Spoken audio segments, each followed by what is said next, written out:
तो हेलो दोस्तों। स्वागत है आपका विज्ञान वृक्ष के ऑनलाइन प्लेटफॉर्म के ऊपर। तो आज है हमारे साथ यहाँ पर दशरथ सकीत जी, जिन्होंने ऑल इंडिया रैंक 74 हाथ से और अपनी डेडिकेशन से।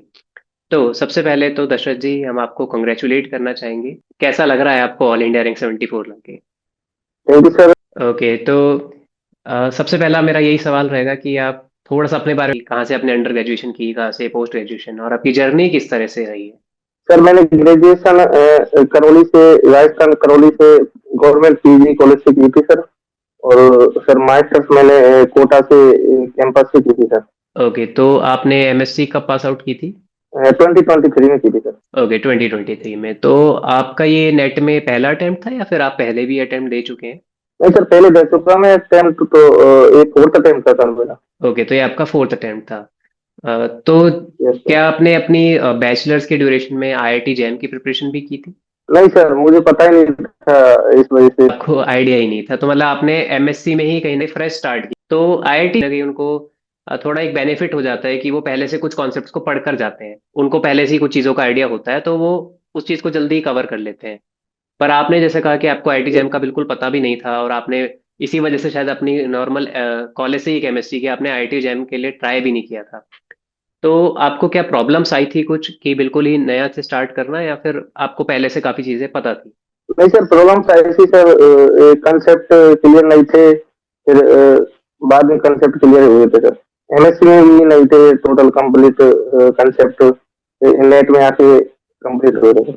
तो आपने एमएससी के ड्यूरेशन में ही अपनी प्रिपरेशन स्टार्ट की थी, या फिर आपने एमएससी के बाद प्रॉपर ड्रॉप लेकर ही टाइम देखा अपने सीएसआर नेट के लिए? नहीं सर, एमएससी के बाद में स्टार्ट किया था सर। ओके, तो मतलब आपने एमएससी के ड्यूरेशन में एक भी अटेम्प्ट दिया था या फिर नहीं उस टाइम पे भी? एमएससी के हाँ दिया था उस टाइम, लेकिन तैयारी नहीं नहीं थी उस टाइम। ओके, तो मतलब आपने बस नॉर्मल देखने के लिए अटेम्प्ट दिया था, तैयारी आप इतनी कुछ खास ज्यादा कर नहीं पाए थे उस टाइम। Okay okay. हाँ सर। तो मेरा अगला सवाल आपसे ये है कि जब हम बात करते हैं कि एक एजम्पशन रहता है बच्चों के मन में कि जो आईआईटीज और एनआईटीज के या फिर डीयू के बच्चे होते हैं, वो सीएसआर नेट एग्जाम जनरली वो ही निकाल लेंगे, हम लोग नहीं निकाल पाते जो रीजनल इंस्टीट्यूट से पढ़ते हैं या फिर नॉर्मल स्टेट यूनिवर्सिटीज से पढ़ते हैं। तो क्या आपको ऐसा लगता है कि नहीं, स्टेट यूनिवर्सिटीज के बच्चे नहीं निकाल पाते, उनको प्रॉब्लम होती है, या फिर आईआईटी एनआईटी के बच्चों को ही एक ज्यादा एडवांटेज होता है? नहीं सर, ऐसा ऐसा कुछ नहीं है। तैयारी तैयारी चाहिए सर उसमें। ऐसा कुछ नहीं है कि आईआईटी वाले ही निकालेंगे। प्रॉपर तरीका से तैयारी हुई तो फिर कोई भी निकाल सकता है सर। ओके। तो क्या आपने जब इंस्टीट्यूट में आप अपने जैसे थे एमएससी के ड्यूरेशन में, तो आपके और भी जो क्लासमेट्स थे, आपके प्रोफेसर्स आपको मोटिवेट करने, या फिर आपको बाहर से ही नेट का भी कोई एग्जाम होता है और इसके लिए भी आप प्रिपेयर कर सकते हैं? नहीं सर, प्रोफेसर टीचर मोटिवेट कर देते, बहुत ओके, तो हेल्प मतलब मिली थी यार। आपके प्रोफेसर्स इस चीज में आपको मोटिवेट कहीं ना कहीं करते थे कि आपको नेट और गेट के लिए तैयारी करनी चाहिए। चलिए, हाँ सर। बहुत बहुत बढ़िया बात है।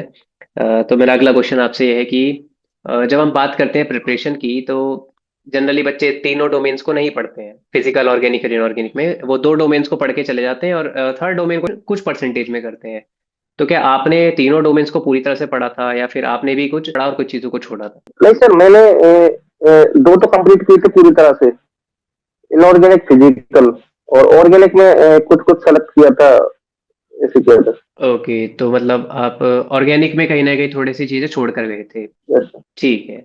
तो मेरा अगला क्वेश्चन आपसे, जब बात करते हैं, प्रिपरेशन तो आपने कर ली, पढ़ भी बहुत सारी चीजें ली, तो जब रिवीजन की बात करते हैं कि रिवीजन कितनी बार हमें एटलीस्ट कर लेना चाहिए कि एग्जाम में आपको सारी चीजें याद रहें, आप भूले ना कुछ भी? सर रिवीजन का तरीका एक तो शॉर्ट नोट्स का सबसे बेस्ट रहता है। अगर एक तो शॉर्ट नोट्स से रिवीजन करें तो जल्दी हो जाता है कि डीपीटी सॉल्व, फिर पीवाईक्यू, फिर मॉक टेस्ट वगैरह ऐसे सही रहता है सर। रिवीजन तो बार बार करेंगे तो उसमें फायदा रहता है जी, सर। दिमाग में रिकॉल रहती है सर सारी चीजें। जी बिल्कुल बिल्कुल। तो जैसे कि दशरथ बता भी रहे हैं कि जितनी बार आप रिकॉल करेंगे, जितनी बार आप रिवीजन करेंगे, कहीं ना कहीं आपको बेनिफिट मिलता ही है। और शॉर्ट नोट्स जैसे, तो जैसे शॉर्ट नोट्स आपने क्या हेल्प मिली थी, और अगर बच्चे शॉर्ट नोट्स जैसे नहीं भी बनाते हैं, तो क्या कुछ प्रॉब्लम होती है, या फिर शॉर्ट नोट्स बनाना एक सही रहता है? वैसे शॉर्ट नोट से ये है कि सर उसमें एक तो कंसेप्ट ले लेते हैं अपने, जैसे इस टाइप का क्वेश्चन है तो अपने अपने ये लिख लेते हैं उससे शॉर्ट नोट से। रिवीजन भी जल्दी हो जाता है सर, ज्यादा प्रॉब्लम नहीं आती। जी, जैसे शॉर्ट नोट्स बता रहे हैं दर्शक भी कि अगर आप शॉर्ट नोट्स बना लेते हैं तो ज़्यादातर इंपॉर्टेंट चीज़ें आप शॉर्ट, तो आपको बार बार रिवीजन करने के लिए पूरी कॉपीज नहीं खोलनी पड़ती, आप उसी में से ही इंपॉर्टेंट इंपॉर्टेंट चीज़ को बार बार रिवाइज कर सकते हैं और आपका टाइम भी कहीं ना कहीं बचता है इस चीज़ में। ओके, तो हाँ फोर्थ अटेम्प्ट था। तो जैसे आपने पहले 3 अटेम्प्ट दिए हाँ तो सर। हो पाया किसी भी वजह से, तो क्या आपको डिमोटिवेशन आती थी? और अगर आती थी तो आप ओवरकम किया कि नहीं मैं अगली बार अटेम्प्ट दूंगा? और अटेम्प्ट देने के बाद बच्चा अंदर से सोच लेता है कि नहीं शायद ये एग्जाम मेरे लिए नहीं बना है, या मुझे इस चीज की तैयारी अब नहीं करनी चाहिए, तो आपने अटेम्प्ट तक आपने एग्जाम को दिया? सर बीच बीच में हुआ था, मतलब सर छोड़ने फैमिली की तरफ देखता तो फैमिली की तरफ से ऐसे ही सोच रही है जेआरएफ करना है मुझे, होता ओके, कुछ दिन के लिए होता, फिर अपने आप को मोटिवेट करता सर फिर। तो मतलब आपकी मोटिवेशन कहीं ना कहीं आपकी फैमिली रही है कि आप फैमिली की, तो आपको अंदर से ही मोटिवेशन आ जाता था कि हाँ मुझे अब जेआरएफ को निकालना ही है, ताकि मैं आगे जो भी करना चाहूँ मेरे लिए वो एक जेआरएफ मेरी सीढ़ी, उस चीज की वजह से मेरी रुकावट हाँ हो सर। जाए। जी हाँ बिल्कुल। सर। तो मेरा अगला क्वेश्चन आपसे ये है कि जब आप प्रिपरेशन कर लेते हैं, आपने रिवीजन भी बहुत बार कर ली है, तो क्या जो मॉक टेस्ट होते हैं वो हेल्पफुल होते हैं कि, या मॉक टेस्ट को अगर नहीं भी लगाता है तो कितने मॉक टेस्ट एटलीस्ट लगा लेने चाहिए किसी को भी एग्जाम से पहले? सर मॉक टेस्ट से बहुत हेल्प मिलती है सर, एक तो यूनिट वाइज टेस्ट देते हैं उससे सबसे ज्यादा उसी से मिलती है sir, unit wise mock test से। और फिर उसके बाद में जो फुल लेंथ के टेस्ट है वो उनको देना चाहिए सर। ओके, तो आपने कितने टेस्ट दिए थे on an average? Sir unit test तो बहुत सारे दिए सर वैसे तो। ओके, और full length test? Full length sir 10 के समथिंग, इस अटेम्प्ट में 10 दिए थे समथिंग। ओके, तो मॉक टेस्ट से आपको मतलब क्या बेनिफिट लगा एग्जाम में, ये चीज का बेनिफिट मिला? सर मॉक टेस्ट से ये अपनी जो वीकनेस है सर उसका पता लगा कि इस टॉपिक में मेरी ये कमी है, तो उसको सुधारने में सर। जी बिल्कुल, तो जैसे कि दशरथ भी बता रहे हैं, बोलिए। जैसे किसी टॉपिक में हमको पता है सर यहाँ से मेरी गलती हो, नोट वेट में लिख दो, वही क्वेश्चन करता, जिससे क्या है कि वो अगली बार वो क्वेश्चन गलत नहीं होता सर। ओके ओके, तो यही बात है कि मॉक टेस्ट आप लगाते हैं तो उसको को भी एनालाइज कर लिया एग्जाम पर, नहीं 3 घंटे की आप सिटिंग बैठ पा रहे हैं कि नहीं, या फिर आप जो क्वेश्चन सेलेक्ट करने का क्राइटेरिया होता है कि आपको इतने क्वेश्चन सेलेक्ट करने हैं तो वो एक ठीक से हो रहा है कि नहीं, मेन चीज आपकी मॉक टेस्ट यही चीज के लिए होती है। स्कोर्स पे इतना ज्यादा डिपेंड नहीं करना चाहिए कि भाई कितने मार्क्स आ रहे हैं, और उससे डिमोटिवेट भी नहीं होना चाहिए कि 50 नंबर आ रहे हैं 40 नंबर आ रहे हैं, क्योंकि आप जो भी मार्क्स आ रहे हैं वो एग्जाम में उससे तो बेटर ही कर लेंगे, हार्ड भी होते हैं कुछ इजी भी होते हैं। मेरा अगला क्वेश्चन आपसे ये है कि आपने पढ़ाई भी की, रिवीजन भी कर लिया, मॉक टेस्ट भी लगा लिए अटेम्प्ट करने की, तो बहुत सारी स्ट्रेटेजीज होती हैं, कोई पहले पार्ट सी को अटेम्प्ट करता है, कोई पार्ट बी के हिसाब से करते हैं। तो आपने किस तरीके से अटेम्प्ट किया था, और आपने कितने क्वेश्चंस अटेम्प्ट किए थे हर सेक्शन से? सर मैंने पार्ट सी अटेम्प्ट किया था और उसके बाद में बी किया था, फिर पार्ट ए के लिए टाइम ही नहीं मिला था। ओके, तो आपने कितना कितना क्वेश्चन आइडिया होगा अगर आपको अटेम्प्ट किया तो पार्ट सी में तो शायद 21 किया था सर, और पार्ट बी का। था? ओके, तो मतलब आपने पार्ट सी में मेन अटेम्प्ट किया था, उसके बाद फिर पार्ट बी में आपने लगभग शायद 15-20 कर लिए होंगे मे बी। हाँ सर इतना ही किया था। ओके ओके, तो आप पार्ट ए तक नहीं पहुंच पाए, मतलब कहीं ना कहीं आपको शायद थोड़ा सा टाइम का इश्यू पड़ गया उसमें। हाँ सर थोड़ा ये पार्ट सी में टाइम लग गया था सर।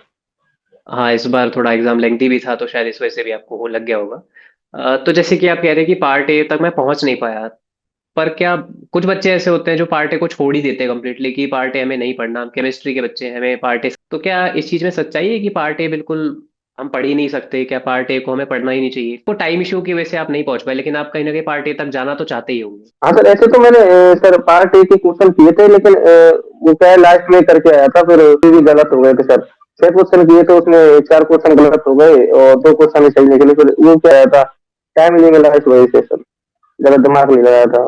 ओके, तो अगर आप पार्ट ए के लिए, अगर क्या पार्ट ए को कम्प्लीटली छोड़ देना चाहिए हमें, या पार्ट ए को कर लेना चाहिए कभी? नहीं सर, नहीं सर कंप्लीट तो नहीं सर, 7 8 क्वेश्चन ऐसे आते हैं नॉर्मली हो जाते हैं अगर उनको टाइम थोड़ा दे दे तो। जी बिल्कुल बिल्कुल, तो जैसे कि दर्शक भी बता रहे हैं कि पार्ट ए के अंदर 7-8 क्वेश्चन तो ऐसे होते हैं, बल्कि 5-6 क्वेश्चन मैं बोलूँ अगर सेफर साइड आप कहें तो, कि ऐसे होते हैं जो आप आराम से कर सकते हैं, ऐसे कोई बहुत डिटेल्ड में आप पार्ट ए होंगे ऐसे नहीं, बेसिक बेसिक क्वेश्चन होते हैं जो आप कर सकते, तो इसलिए कंप्लीटली इग्नोर भी आए, जुड़ने तो आपके टोटल में ही है, तो कहीं ना कहीं और जेआरएफ में होने की भी पॉसिबिलिटी आपकी। तो मेरा अगला क्वेश्चन आपसे ये है कि जब आप बात कंटेंट के बारे में, आपने पढ़ लिया, आपने सब कुछ कर लिया, आपने एग्जाम भी कर लिया एक तरीके से, तो जो बच्चे बेचारे थोड़े, आपकी तो चलिए ऑल इंडिया रैंक 74 आई है, तो जो बच्चे मार्जिन से रह गए 0.5 है 1 नंबर से, तो उन लोगों के लिए आप क्या कहना चाहेंगे कि उनकी ऐसी क्या गलती हुई होगी जो वो इम्प्रूव कर सकते हैं, या फिर उन लोगों को कैसे मोटिवेट करेंगे आप? कुछ नहीं सर, जैसे थोड़ी बहुत मार्जिन से रह गए तो उनको दोबारा से करना चाहिए, तो सुधारना चाहिए, फिर अगली बार हो जाता है। ओके, तो वही है कि आप अगर है गए हैं इस बार तो ज्यादा निराश मत होइए। 0.5 मार्क्स और 1 मार्क्स कोई बहुत बड़ी बात नहीं होती है। मतलब आपने बहुत अच्छी मेहनत की थी, बस 1 मार्क्स से अगर कट ऑफ कम होते तो आप भी शायद उसमें एलिजिबल होते। तो इस चीज में डिमोटिवेट मत होइए, लेकिन आप उस चीज को थोड़ा सा ओवरकम का अच्छी तरह से प्रिपरेशन करेंगे तो और अच्छे से आप एग्जाम को निकाल सकते। चलिए, तो मेरा अगला क्वेश्चन ये है कि विज्ञान वृक्ष की कंटेंट के बारे में। तो आपने पहले जो देखा था अपनी प्रिपरेशन में, और कंटेंट चाहेंगे कि कंटेंट से आपको क्या फायदा मिला? सर कंटेंट से फायदा, सर एक नए क्वेश्चन मिले थे मेरे को, तो उससे नए क्वेश्चन से क्या है कि सर कॉन्फिडेंस आया था कि हाँ, क्योंकि इस तरह CSIR इस बार क्या तो समझ में नहीं आ पाते, तो इससे क्या है कि वो नहीं हो पाता, फिर वो हो जाता है। तो मैंने ब्रह्मोस सीरीज ज्वाइन की थी, उसमें क्या है सर, नए नए क्वेश्चन देखने को मिले, तो सर उससे कॉन्फिडेंस आया फिर। Okay okay. तो जैसे कि हम बात करें कि आपने क्वेश्चंस की बात करी, तो जनरली हम कहते हैं कि पहले पीवाईक्यूज को आप थोड़ा सॉल्व कर लीजिए, ताकि आपको एक बार कॉन्फिडेंस हो जाए कि आपने जो पढ़ा था पीवाईक्यूज में आप उस चीज को देख पा रहे हैं। आपने ये भी नहीं कि ऐसा कुछ पढ़ लिया जो आपको शायद बताया ही नहीं गया, आपको जो पीवाईक्यूज में कभी आया ही ना हो। तो पीवाईक्यू से एक कॉन्फिडेंस मिलता है, फिर उसके बाद आप नए क्वेश्चंस को भी करते हैं तो उससे आपको ज्यादा कॉन्फिडेंस मिल जाता है कि आप टफ क्वेश्चंस का, तो CSR नेट के क्वेश्चंस तो आप बड़े आराम से कर ही लेंगे। तो पीवाईक्यूज आप करके गए थे, या पीवाईक्यूज पे इतना ज्यादा ध्यान आपने नहीं दिया था? नहीं सर, PIQs किए थे सर, लेकिन अब पिछली जो पहले जैसे नहीं आते सर, इस बार क्वेश्चन सीरीज है ना, उसमें नॉर्मली वैसे नहीं आते सर। ओके, तो वही बात है कि अब पीवाईक्यू ज्यादा बेसिक बेसिक आते थे, लेकिन अब क्वेश्चन बिल्कुल सीधे नहीं आते हैं। या तो दो कॉन्सेप्ट मिक्स कर देता है, या फिर उसी क्वेश्चन में थोड़ी लैंग्वेज चेंज कर देता है, स्टेटमेंट्स ज्यादा इंक्लूड कर देता है, तो बच्चे कहीं ना कहीं उसमें कि वो इस चीज को सॉल्व नहीं कर पाते या समझ नहीं। चलिए, तो मेरा अगला क्वेश्चन आपसे ये है कि सोशल मीडिया की हम जब बात करते हैं तो क्या आप सोशल मीडिया पे एक्टिव थे? क्या आपने सोशल मीडिया के साथ कोई डिस्ट्रैक्शन वगैरह आपको लगी कि फील होती है? और अगर अपनी प्रिपरेशन में आपने इसको इंक्लूड किया? सर सोशल मीडिया तो था सर, लेकिन मैं क्या है फोन स्विच ऑफ रखता था जब पढ़ता था, तो और ज्यादा वो नहीं करता। ओके, तो मतलब आप सोशल मीडिया पे ज्यादा मतलब जब एक्टिव ही नहीं होते, पहले ही फोन को साइड हाँ सर। कर। ओके, तो मतलब आप भी यही कर सकते हैं कि जैसे कि आप या तो सोशल मीडिया को उस टाइम पे अनइंस्टॉल कर सकते हैं, या फिर आप टाइमर सेट कर यूज करते हैं, तो कि भाई आप 15-20 मिनट के लिए चला लिया एक टाइम पे, फिर उसके बाद पढ़ने बैठ जाओ। और फिर एक टाइम लिमिट बना लो कि इतने टाइम तक ही मुझे चलाना है, तो आप उस चीज को भी थोड़ा बहुत कंट्रोल कर सकते हैं। चलिए, तो हाँ मेरा सर, वो अगला तो क्वेश्चन कंट्रोल आपसे ये।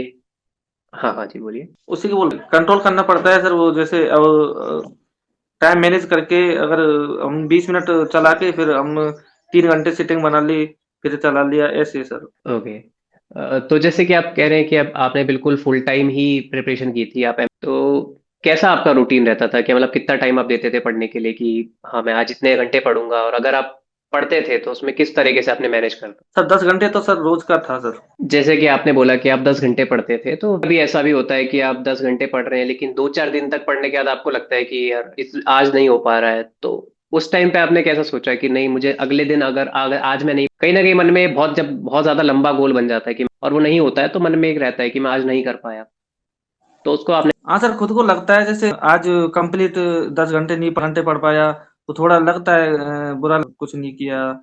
तो उसको हैंडल कर लेता सर मैं अपने हिसाब से।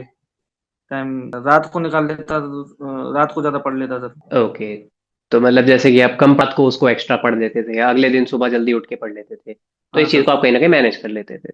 Okay okay.